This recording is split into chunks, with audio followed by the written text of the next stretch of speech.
नमस्कार मित्रांनो, स्वागत आहे तुम्हा सर्वांचंच आपल्या आजच्या या व्हिडिओमध्ये। आजच्या आपल्या या व्हिडिओमध्ये आपण स्क्रीनवर दिसत असल्याप्रमाणे थोडं तुझं आणि थोडं माझं या मालिकेच्या आजच्या भागाचं लेटेस्ट त्याचबरोबर इंटरेस्टिंग अपडेट जाणून घेणार आहोत। त्यामुळे पटापट व्हिडिओला लाईक करा, तसेच चॅनलला सबस्क्राईब करून बेल आयकॉन आठवणीने प्रेस करा, जेणेकरून तुम्हाला पुढच्या प्रत्येक व्हिडिओचं नोटिफिकेशन हे पटापट मिळत जाईल। अजिबात वेळ वाया न घालवता सुरुवात करू आपल्या आजच्या एपिसोडला। तर आजच्या भागामध्ये नंदू काका हे मानसीला सांगत असतात की मानसी आपल्या मालकांना हार्ट अटॅकसुद्धा यांच्यामुळेच आला होता, त्याबरोबर याच्यावरती कोणी आळ घेऊ नये म्हणून याने आपल्या मालकांना दवाखान्यात नेलं असणार असं सुद्धा नंदू काका म्हणायला लागतात। तेजस म्हणतो, नाही हो नंदू काका, तसं काही नव्हतं, मी खरंच मनापासून मदत करायची म्हणून त्यांना दवाखान्यात नेलं होतं। त्याबरोबर नंदू काका आता तेजसची कॉलर पकडतात, तर लगेच मानसी ही नंदू काकांना सांगत असते की इतकंच नाही आहे नंदू काका, बाबांना दुसऱ्यांदा जो हार्ट अटॅक आला होता ना, त्यालासुद्धा हाच कारणीभूत आहे, याच्यामुळेच झालं होतं ते सगळंसुद्धा। नंदू काका तेजसला म्हणत असतात, एवढा विश्वास ठेवला होता ना रे मी तुझ्यावर, तू माझ्या मालकांचा जीव वाचवला म्हणून देव माणूस समजत होतो ना रे मी तुला, मला वाटलं होतं की ते दागिने तू सोडवून आणशील, पण तू एक नंबरचा भुरट्या निघालास, मला तू मोठा साहेब वाटायचास, पण काय निघालास तू। अरे माझ्या मालकांनी वेळेप्रसंगी स्वतःची वीटभट्टी गहाण ठेवली, घर गहाण ठेवलं, स्वतःलाही गहाण ठेवलं, पण कधीच स्त्रीधन गहाण ठेवलं नाही का, तर ते स्त्रीधन म्हणजे माझ्या संपदा वहिनींचा, माझ्या मनुताईंचा, निधीचा, त्यांच्यानंतरचा आधार होता, पण तू तेच गहाण ठेवलंस आणि त्यात मी तुला मदत केली। मनुताई मला माफ कर, असं म्हणत नंदू काका मानसीच्या पायांजवळ बसतात। मानसी नंदू काकांना उठवते आणि म्हणत असते, नंदू काका हात नका ना जोडू तुम्ही। नंदू काका म्हणतात, मला माफ कर मनुताई, मला माहिती आहे तुला मला माफ नाही करता येणार, मीच आपल्या घरचं स्त्रीधन, तुझं स्त्रीधन गहाण ठेवलं, मी जातो इकडनं, आणि नंदू काका तिकडनं निघून जातात। आता मानसी तेजसला म्हणत असते, आता कोणाला घेऊन याल तेजस प्रभू स्वतःची वकिली करायला। त्याबरोबर लगेचच आता तेजस हा मानसीला म्हणायला लागतो, लकी चाम। त्याबरोबर मानसी म्हणत असते, तेजस प्रभू मला तुमच्याशी काही बोलायचं नाही आहे आणि तुमचं तोंडही पाहायचं नाही आहे, त्यामुळे पुन्हा पुन्हा माझ्यासमोर येऊ नका आणि माझ्याशी बोलण्याचा प्रयत्नसुद्धा करू नका, समजलं। एवढं बोलून आता मानसी ही रडतच तिकडनं निघून गेलेली असते। आता मात्र घडलेल्या सगळ्या प्रकारामुळे तेजसला खूप मोठा धक्का हादरा बसलेला असतो आणि तेजस हा आता तिथेच जागेवरती फुटपाथवर बसून रडत असतो। त्याला कळत नसतं की मी काय करायला गेलो आणि होऊन काय बसलं। तर दुसरीकडे आता सूरज दादा हा गीता वहिनीच्या घरी आलेला असतो। त्याला वाटतं की घरात मानसी असेल, त्यामुळे तो दरवाजा ठोठावताना मानसी अशाच हाका मारतो, पण घरात गीता वहिनी असते। गीता वहिनी बाहेर येऊन विचारते, अरे सूरज तुम्ही या ना प्लीज, आतमध्ये या। त्यावर लगेच सूरज दादा हा गीता वहिनीला बघून थोडासा आश्चर्यचकित होतो। तो तिला विचारतो, आज तू घरी, मला वाटलं तू जॉबवर गेली असशील आणि मानसी घरी असेल। त्यावर गीता वहिनी सांगत असते की ॲक्च्युली मानसी जॉबवर गेली आहे आणि मी घरी आहे, मी सुद्धा थोड्या वेळापूर्वीच आली आत्ताच, आणि आज मानसीच्या कामाचा पहिला दिवस आहे। त्याबरोबर हे ऐकून सूरज दादा हा विचार करतो, मानसीची नोकरी। त्याबरोबर गीता वहिनी त्याला सांगते, तुम्ही बसा ना, मी तुमच्यासाठी चहा बनवते। आणि मग आता गीता वहिनी ही सूरज दादासाठी चहा बनवत असते। त्याबरोबर लगेचच आता पुढे गीता वहिनी विचारते की तात्या कसे आहेत, वेळेवर औषधं घेतात ना, आई येऊन गेल्या होत्या मध्यंतरी, पण तात्यांचं काही कळलं नाही। त्याबरोबर सूरज दादा म्हणत असतो की ठीक आहेत, तात्यांनी मानसीसाठी एक चिठ्ठी दिली आहे, तीच द्यायला आलो होतो। त्यावर लगेचच आता गीता वहिनी ही म्हणत असते, चिठ्ठी। त्यावर सूरज दादा सांगत असतात की हो ना, अगं गायत्री वहिनींपासून। त्याबरोबर गीता लगेचच म्हणायला लागते की सूरज, अहो गायत्री वहिनींपासून वाचण्यासाठी तुम्हाला प्रत्येक वेळेस कोणाचा ना कोणाचा आधार का लागतो। तेजस भाऊजी किंवा मानसी या दोघांपैकी एक कोणीतरी कशाला हवं असतं तुम्हाला, तुम्हीसुद्धा पैसे कमवता, मग तुम्हीसुद्धा त्यांच्यासमोर खंबीरपणे बोलायला हवं ना। त्यावर लगेचच सूरजदादा म्हणायला लागतात, मानसी नाही आहे तर मग मी घर कसं सावरू। इतक्यात तिकडे मानसी येते आणि म्हणते, का नाही सावरू शकत सूरजदादा। त्याबरोबर सूरज आणि गीता दोघंही मागे बघतात।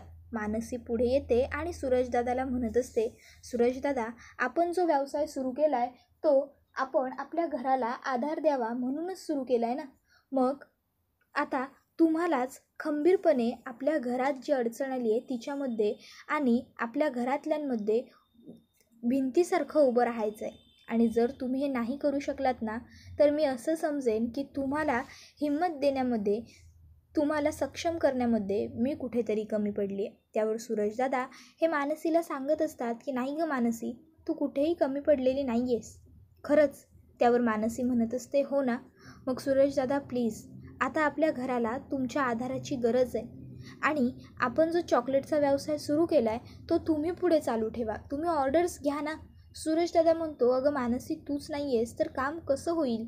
त्यावर मानसी म्हणते की गीता वहिनी आहेत ना, त्या तुम्हाला मदत करतील. कराल ना सूरजदादा आपल्या घरासाठी एवढं. त्यावर सूरजदादा हे लगेचच म्हणत असतात की हो नक्की. बरं, तात्यांनी तुझ्यासाठी ही चिठ्ठी दिली होती, ही घे. मानसी चिठ्ठी घेते आणि सूरजदादा मी निघतो असं म्हणत तिकडनं जात असतो.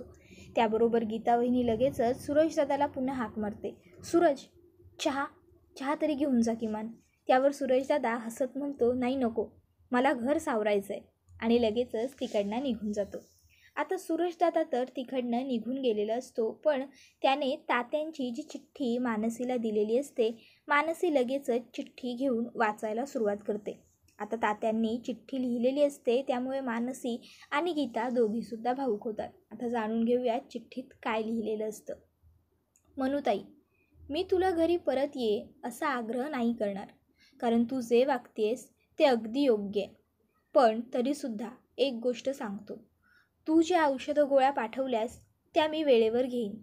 मला माहीत आहे तू या घरापासून कितीही लांब गेलीस तरी तुला आमची काळजी कायम असेल आणि आम्हाला तुझी काळजी नेहमीच वाटत राहील. मी घरी ये असं म्हटलं जरी नाही तरी तू जिथे आहेस तिथे सुखी राहा ही माझी इच्छा आहे. आणखीन एक, तू जिथे आहेस तिथे आमची चौकशी कर, माहिती घे, हे आमच्यासाठी पुरेसं आहे. आणि हो, हा बाप कायम तुझ्या पाठीशी खंबीरपणे उभा आहे. आज हे सगळं सून म्हणून नाही तर माझी मुलगी म्हणून सांगतोय. हा बाप आहे तुझ्यासोबत. आता हे सगळं वाचल्याच्या नंतर मानसी खूप जास्त भावूक झालेली असते आणि तिच्या डोळ्यातनं पाणी आलेलं असतं, ती रडत असते. गीता वहिनी मानसीकडे येते आणि लगेचच तिला धीर देण्याचा प्रयत्न करत असते. आता गीता वहिनीसुद्धा खूप भावूक झालेली असते. तर आता दुसरीकडे विनोद आणि गायत्री ह्या दोघंजण मिळून उद्याच्या हळदी कुंकवाचं प्लॅनिंग करत असतात. गायत्री ही विनोदला विचारत असते, मंडपवाला? त्यावर विनोद सांगतो 2,000, डेकोरेशनवाला 10,000, स्नॅक्स ॲडव्हान्स देऊन आलो आहे. त्याबरोबर गायत्री म्हणते बापरे, म्हणजे हे सगळे पैसे तर संपलेत. आता एक्स्ट्रा थोडेफार वरती पैसे काढून ठेवायला हवे, कारण काय आहे, शेवटी खर्च आहे तो होतोच नाही का. त्याबरोबर लगेचच आता सूरजदादा त्या ठिकाणी आलेला असतो. आता तिकडे येऊन तो टेबलावर गायत्रीच्या समोर पैसे ठेवून देतो. आता सूरजदादाने गायत्रीच्या समोर हे असे पैसे ठेवल्याबरोबर गायत्री लगेचच सूरजदादाला विचारायला लागते, सूरज, काय रे हे कसले पैसे आहेत? त्याबरोबर सूरजदादा सांगायला लागतो की हे माझं आणि गीताचं कॉन्ट्रीब्युशन आहे वहिनी, हळदी कुंकवासाठीचं. आता माझं आणि गीताचं कॉन्ट्रीब्युशन आहे असं म्हटल्यावर लगेचच गायत्री म्हणते, बापरे, कॉन्ट्रीब्युशन? दारू प्यायला नाहीच वाटतं काही दिवस, हो ना, त्याचेच पैसे साठवले असतील. त्याबरोबर सूरजदादा लगेचच गायत्रीला म्हणायला लागतो की त्याचं तुम्हाला काय करायचं आहे वहिनी? हे बघा, हे माझं आणि गीताचं कॉन्ट्रीब्युशन आहे. मी चॉकलेटचा जो व्यवसाय करतो त्याची ऑर्डर मिळाली होती मला मोठी, आणि त्याचा ॲडव्हान्स आहे हा. आणि आता या महिन्यापासून मी सुद्धा घर खर्चाला पैसे देईन माझा वाटा, आणि मी घर खर्चाला पैसे देईन तेच गीताचंसुद्धा घरासाठीचं कॉन्ट्रीब्युशन असेल, कारण आम्ही दोघं नवरा बायको आहोत.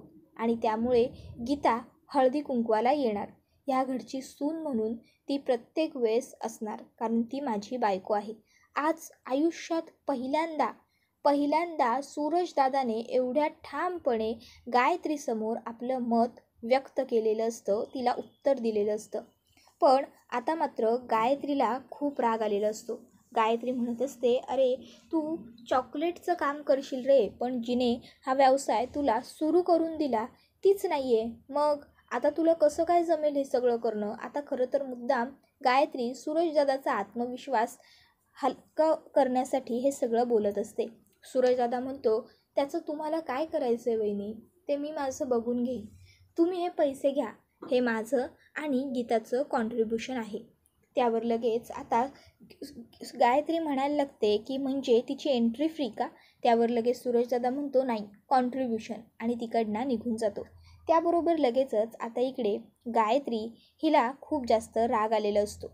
कधीही तिला उलट उत्तर न देणाऱ्या सूरजदादाने आज पहिल्यांदा तिच्यासमोर वर बघून तिला एवढ्या रुबाबात सांगितलेलं असतं. गायत्री वहिनीला अगदी खूप राग आलेला असतो, तिचा तिळपापड झालेला असतो.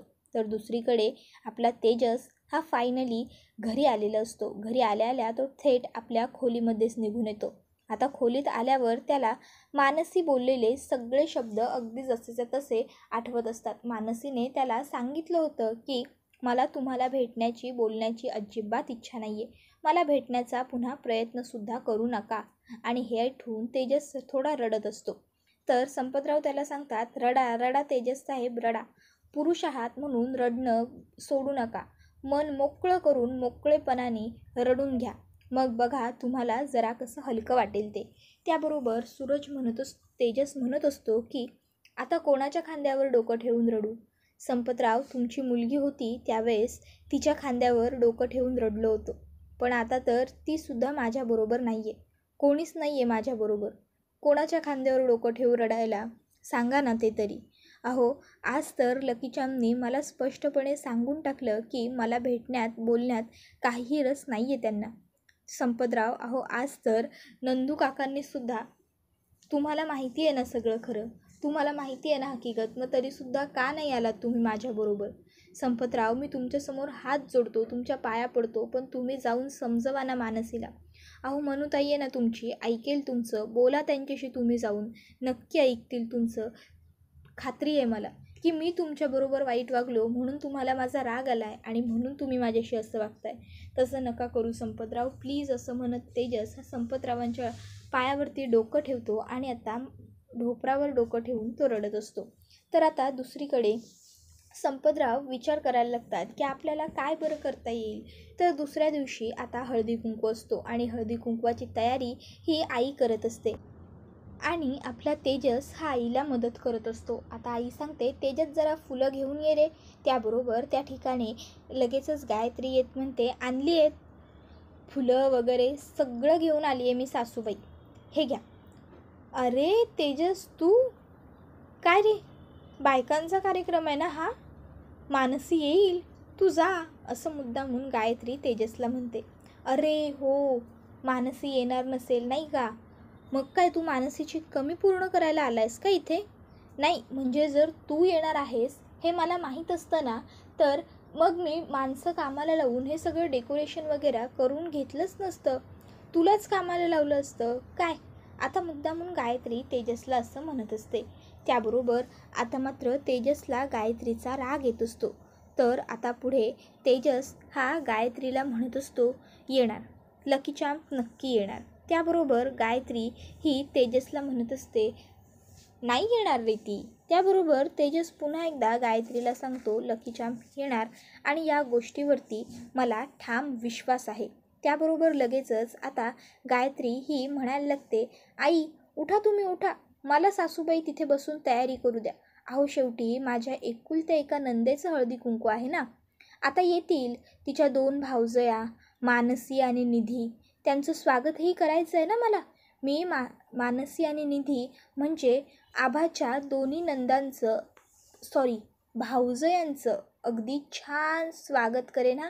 शेवटी त्यांच्या भावजईचं हळदी कुंकू आहे नाही का. या या या उठा. त्याबरोबर लगेचच मी नंदांचं स्वागत करेन, आभाचं म्हणजे त्यांच्या भावजईचं हळदी कुंकू आहे, हे मुद्दामून गायत्री तेजसला वाईट वाटावं यासाठी बोलत असते.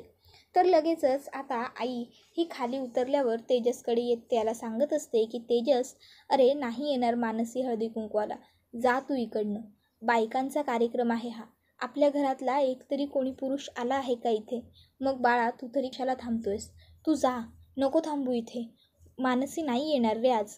त्यावर तेजस म्हणत असतो, आई लकीचाम नक्की येणार, मला विश्वास आहे की त्या येणार, तर त्या नक्की येणार, मला खात्री आहे त्याबरोबर आता आई ही तेजसला सांगत असते, तेजस बाळा, अरे अशी वेळी आशा लावून नको बसू.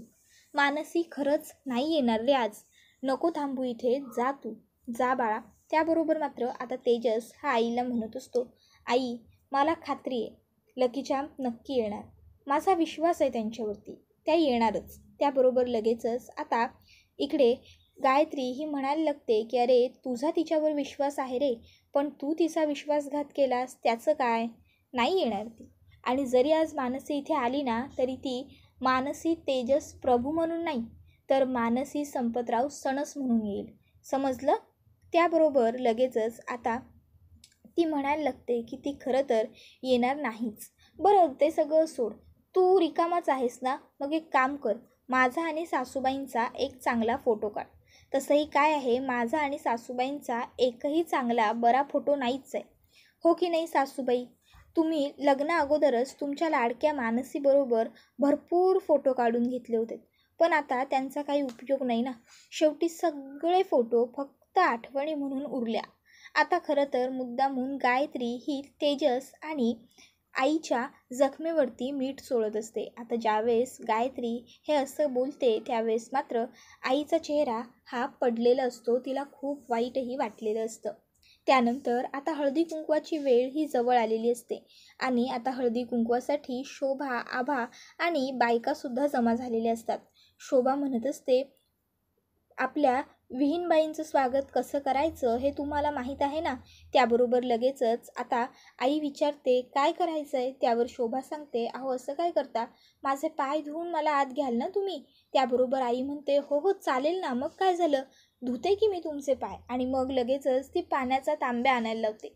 त्याबरोबर शोभा म्हणते, अहो तुमच्याकडून पाय धुवून घेऊन मला काय स्वतःच्या डोक्यावर पाप चढवून घ्यायचं आहे का. त्यावर गायत्री म्हणायला लागते, अहो पण काय करणार, 2-2 सुना आहेत पण अजून एकही वेळेवर पोहोचलेली नाही आहे ना, म्हणून हे सगळं. त्याबरोबर लगेचच आता शोभा म्हणते, पण तुम्ही आहात की. त्याबरोबर मात्र आता गायत्रीचा चेहरा हा अगदी खरकन पडतो आणि पाहण्यासारखाच होतो. तर आता मात्र इकडे हे मामी जे काही बोललेले असतात ते ऐकून तेजसला मात्र प्रचंड आनंद झालेला असतो आणि त्याला ही गोष्ट पटलेली असते की आता गायत्रीनेच धुवायचे शोभाचे पाय.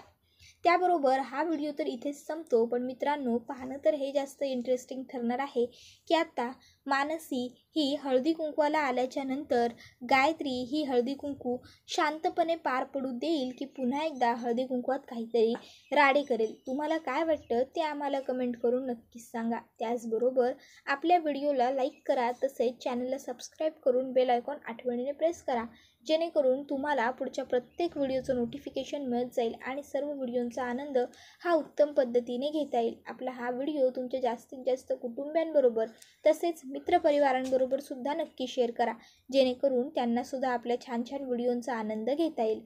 पुढचा व्हिडिओ येईपर्यंत टाटा बाय बाय, धन्यवाद.